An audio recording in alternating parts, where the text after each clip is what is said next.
Hello, beautiful people. I just am here to create and write of the Honesty Sis newsletter, a bi-weekly newsletter geared towards millennials who are truly trying to get their shit together.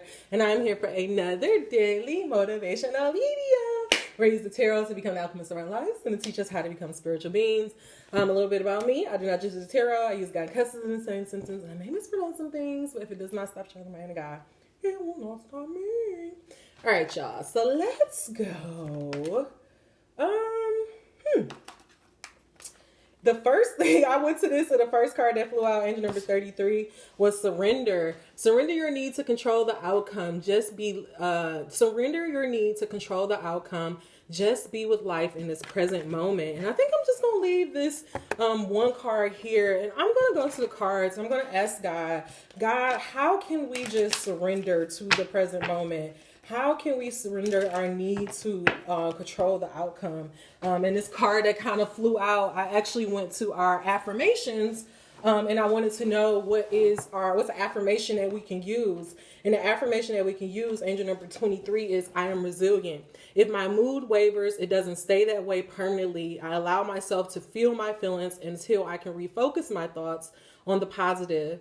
I do not judge myself for being human. I am resilient. And so God is just telling you that, as you're going through whatever you're going through right now, God is saying the way to get through it is to just surrender. Surrender your need to control the outcome, and just try to be present with life. And so what God is saying is that in your moments of where you're struggling with surrendering, or you're struggling with dealing with the reality of your situation, the affirmation that God wants you to use is I am resilient. He wants you to know that even if your mood dips, even if you feel sad, even if you get depressed in that moment, it's okay. It's human.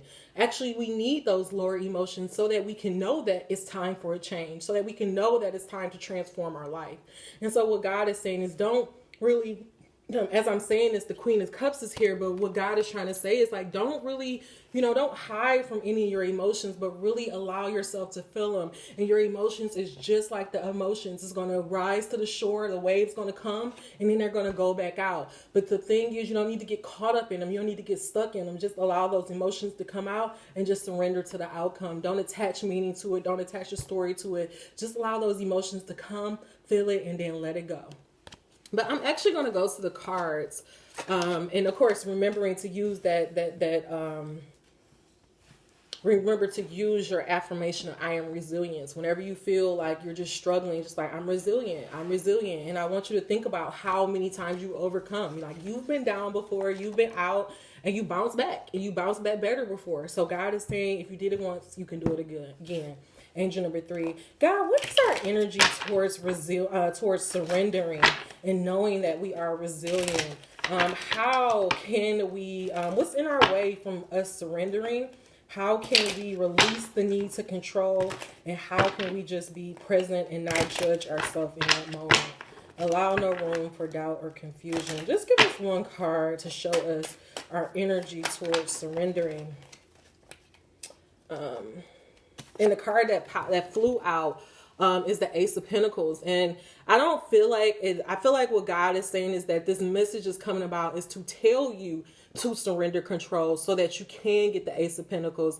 And the Ace of Pentacles, it is that idea. And this theme has been coming up a lot today. It is that idea, angel number 350, that God is giving you, that he wants you to take and birth into this new reality. And so what he's saying is that if there has been just a vision, a thought, a reoccurring dream, a reoccurring imagery, a thought. I don't know. I keep hearing imagery, thought. Like if something has just been playing on your mind over and over, angel number 411, that is the answer to your prayer. And what God is saying is to surrender the need to know the outcome. Surrender the need to be like, well, how is this going to happen? How does this going to happen? Don't worry about all that. Just take that idea that God gave you and birth it into the world. If you do that, then you will be left with an abundance that you could only dream of. So I really feel like what God is saying is that you may be looking for an answer to the prayer, and God says, I already gave you the answer to the prayer. So what you need to do is just to surrender to the outcome and to just get to work. Get to work on building it, working your tool set. Working your skill set so that you can ultimately get to that outcome that you deserve. Angel number 1442. Whoa, I don't even know where that number came from because that's not... we're not nowhere near close to that, but make sure that we look up 1442. I am actually going to go to our blocks because I want to know, it's very clear that it's like you have been doing the work. You have been working on something. And when I see this work, it's like you have been, searching, seeking, doing all those healing modalities. And you just feel like you're like, damn, God, but is this it? Like, what is something more? You're looking for that big, you're looking to feel accomplished inside. And what's coming to me is that it's because it's like you don't recognize that thought that you keep having is the answer to the prayer that is going to lead you to the 10 of Pentacles, the 10 of Pentacles. Like, it's going to lead you to the ultimate. I mean, this is actually the 9 of Pentacles. It's going to lead you to the wealth that you want, the abundance that you need. But what's blocking you from getting this abundance is because you're looking for it in other avenues instead of just taking that idea that God gave you and seeing it through. And personally, that's actually a conversation that I had with my dad earlier this week. And I was like, I just realized that for a while, like, even though, I've been working on Honestly Sis, and I've been working on Honestly Sis now for 4 years. I have been consistent in my book, but there was a part of me that was still, though I was doing all this healing on myself, though I was being consistent in there was still this other part of me that was looking for a blessing. That was like, well, I want. And what God was trying to show me and what he's been working with me all this week is just like, you need to stop asking for shit and you just need to do what I told you to do. I told you to bring the book about. I told you to do a YouTube channel. Now stop looking for the blessing and just, stop looking for the blessing, which is surrendering to the outcome, and just to work. Just do the things I asked you to do. And then all those things that you keep asking me for, they will naturally come to you. Okay? I hope you got that. God, clarify this message of surrender and resilience. How can we just stop seeking and really just be? How can we trust that idea and that vision that you gave to us is going to deliver us the abundance, the wealth? It's going to break those generational curses. How can we believe that every desire that you gave us can be fulfilled after having a life where, we work? And that's what God is saying. He knows you worked hard. Angel number 720. He knows you're feeling, like you're tired, you like, how much more? When the fuck am I gonna get to the bottom of this pile? And God is like, it's not about you searching anymore. It's about you taking that idea that I gave you and bringing it to life. Okay, God, what is blocking us from surrendering? What's blocking us from hindering you? And what's blocking us from living the life of our dreams? Allow no room for doubt or confusion. Give us one card. What's blocking us? What is blocking us? What's blocking us from surrendering? What's blocking us from seeing that we're... Actually, I'm not going to do that. I'm sorry.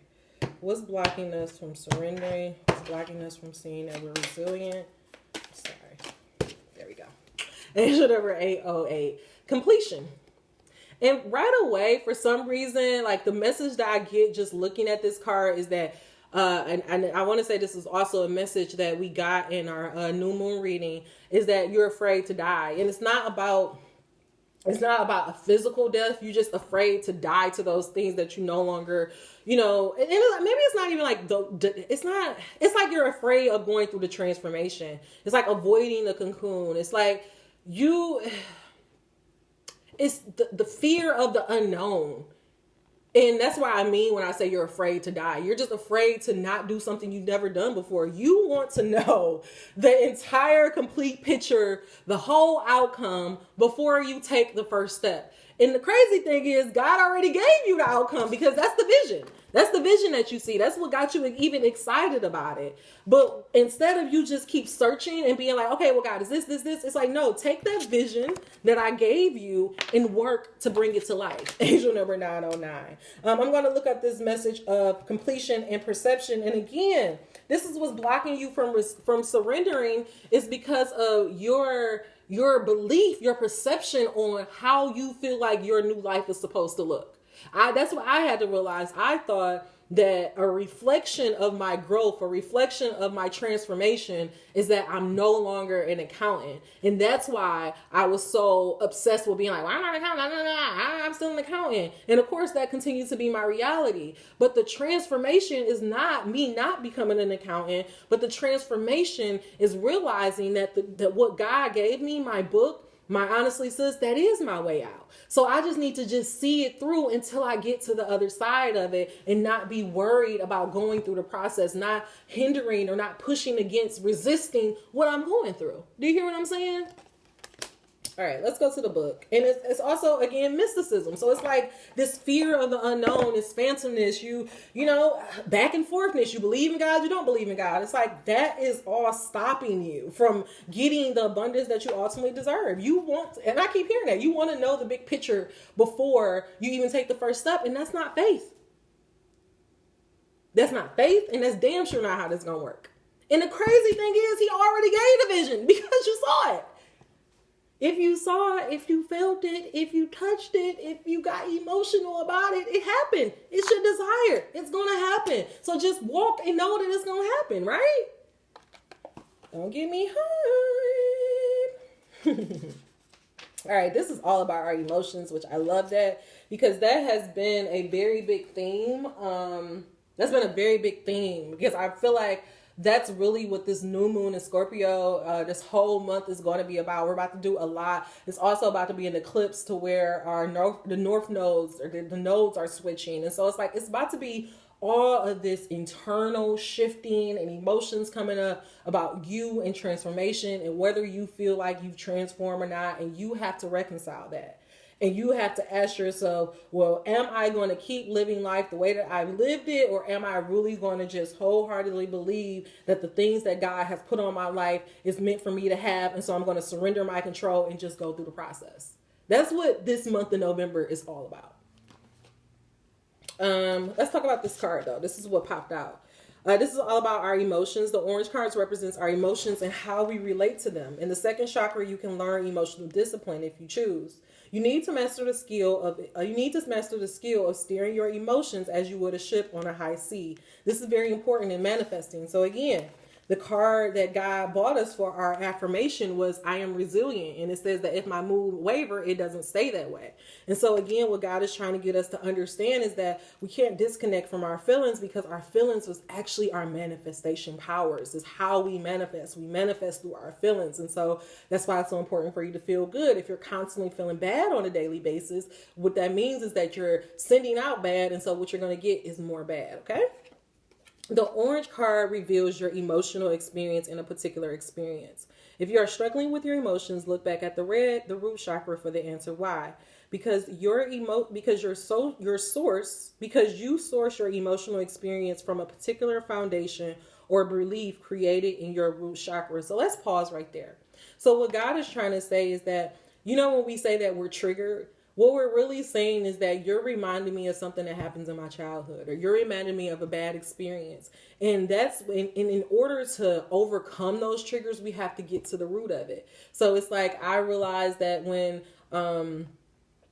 somebody tells me what to do, or when I feel like somebody is checking me, I get all these emotions in my body because I have been controlled a lot as a child. And so it's like, now I don't have a tolerance for it. I don't like it, but I also have to be mindful that, well, right now I do have a job. There is a certain hierarchy that I do have to answer for. So I'm not in a place in my life right now where I could be like, who the fuck is you checking? You know, like Angela at 1333, like I really be having that attitude, like, don't check me, nigga. Like I really be feeling that way. But I also have to realize, well, bitch, you in corporate America and it's some people's job to check you. So it's like, get your chip off your shoulder and like, let that, sit beside, like put that aside so that you can hear what people are ultimately saying to you. I hope that you got that. This helps you understand where your emotions come from. So that's why I'm saying, like, instead of every time somebody check me, I'm getting mad, I'm going off on them. It's like, okay, Amber, recognize that that's a trigger from your childhood because you've been controlled. And so when somebody asks you a question, it's not because they're trying to control you. Maybe it's because they actually need to fucking know the answer to the question. Okay.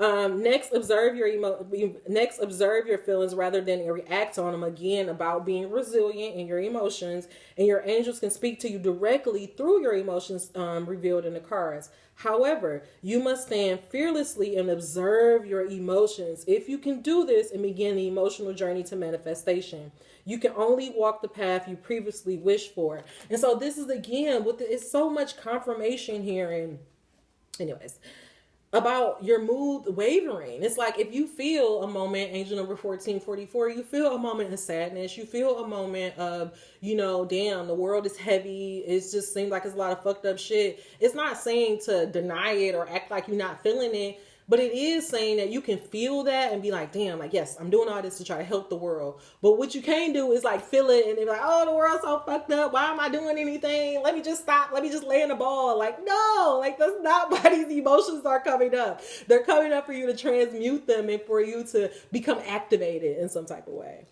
All right, let's go to completion. Completion, final sunset. Here is a warm and cheerful energy that brings calm to an ending, making it poignant, not sad. Something is taking place outside of your comfort zone, so step into the emotional grace of completion. There is no drama here, only a resolution. So it's like, again, not making such a big deal about letting people go and all these stories and making them toxic and, this person ain't on my level. It don't even have to be all the drama. All it has to be is that you're no longer in alignment where I'm trying to go. I don't need to make a story. I don't need to keep going back and forth on who's right, who wrong. I just need to let it go. Surrender, move on, and keep the life that's closer to me. I'm also I'm going to hurry up because I want to get us into the vortex, but it's like, it's a lot of this, it feels like, I need to get us a tool that we can use to help you maneuver your moods. I'm gonna get us a tool that we can use. Let me go to the tail. A life comes to a spectacular close. He was raised in an orphanage and never wore new shoes until he enlisted in the army in 1942. By the end of the war, he was a decorated veteran and had survived what many of his brothers had not. Later, he became an actor. He was well loved. But history will remember him as a war hero. When he was finally laid to rest, Goddess smiled upon him as she received him into the heavens. This is a reminder to cherish all the beauty in your life, including endings. Reflect upon your part in history and discover what you value most. Do not fear completion. Embrace it. Am I present in the moment? How do I respond with the idea of completion? And so, again, I feel like what God is saying is that for a lot of you guys, I think it feels like it's like you've been searching for so long that you don't know how to be. Like it's like you've been working on self-improvement, get better. And now that you are, you've got all that information, it's like, how can you apply it into your life? And honestly, please make sure I am going to link in the insecurity episode, but they were talking about, this is also what's happening in Insecure with Molly and how, you can go to therapy. And that's why I tell y'all all the time, you can go to therapy, you can listen to these videos, you can read all the self-help books in the world. But until you actually apply it, what the fuck is the point of it for? It's always going to be a theory. You have to take that information and actually apply it in your life. So I just feel like this message is coming about because God is saying you are at a point of completion. You are in a new area of your life. God has already answered a prayer. He's already answered the prayers and all that stuff. But now you have to feel it. Now you have to know. You have to surrender that it don't look like how you thought it was going to look. You thought you were going to have a man, a ring, and all that stuff for you to feel completion. But that's not it. So it's like, instead of resisting what is actually here, it's accepting the level that you're in. Really, really quickly. God, give us a tool that we can use to help us accept completions, to help us to surrender our control. How can we become resilient and know that this phase of our life is done, where we don't have to search, where we don't have to seek, and that we can just be and just apply all the lessons that we learn? How can we trust ourselves after years of trusting after years of seeking and trusting others? How can we just surrender to the glory, surrender to the vision that you placed on our soul? In God's name I pray, Ashe. I can praise this abundance whenever I see it. If you seek financial well-being for yourself, you must praise it whenever you see it. If you would like more abundance for yourself personally or others you care about, you must not criticize who you experience abundance. I don't want to reread this, but this is just you. God is asking you to surrender to comparing yourself to others. Surrender to being like, well, how do they have this and I don't have this? And how is she there? And I'm not. Like, God is saying, fuck what anybody else have, and just focus on yourself. Focus on becoming the alchemist of your life. Honestly, I feel like I'm starting to get irritated because it feels like you constantly worried about how you comparing yourself to others and constantly trying to worry about your ranking to others is like stopping you from becoming the alchemist of your life. It's actually blocking your abundance. You being a hater, honestly, is blocking your abundance. And so what God is saying is just put blockers on. Don't worry about what anybody else have, and just really worry about bringing the dreams that you want to life. Last thing is relationships. I don't want clarified relationships that I do want. Angels number 2020. And that's what God is just trying to get you to understand. This talks about relationships, but God is also saying this is just life in general. You living this version of your life shows you that this is what you don't want. And so instead of focusing on all you don't want and comparing yourself to other and being like that person don't deserve it and she shouldn't have this and blah, blah, blah, just focus on creating the life that you do want. Okay? I'm gonna leave it there. Yeah, I'm gonna leave it there. Actually, God, what is a blessing? This is the last thing. God, what is a blessing that comes to our life if we just surrender our need to control, our need to compare, and just to trust our journey, to trust you, and to trust that we can bring about our dreams, bring our dreams to life. How can we be more resilient, God? And this is the blessing, a blessing woven in time. The present circumstances are guiding you to a sacred space inside you, from where you will see things more clearly. Look through the eye of the soul and you will find the answer. This card is a blessing woven in time. The time will soon come. And honestly, I hear the time will come for you to be able to be that one that people are going to be looking at and being like, oh, how did she get this? And how did she get that? Your time's going to come. But God is saying you being a hater is not going to get you anywhere closer to that. And the very last message that I will leave you with is a blessing of patience. A blessing comes disguised as a setback or a delay. This card is confirmation that you are on the right track. With patience and perseverance, you will reach your goal. All is accomplished in perfect time. So you may have been feeling like, God, I'm working so fucking hard. I'm doing everything to be a better person. Nothing is coming about. I don't have no transformations. Again, the transformations happens on the insides and then they bloom outwards. All right, y'all. That is all the message I have for you. If you made it to the end of this message, please give me a thumbs up. If you made it to the end of this message, you are not subscribed. What are you waiting for? Until we meet again, dream those dreams. Never let the internet rush you, and never, ever let someone tell you what you cannot do. Angel number 2222. See y'all next week. Bye.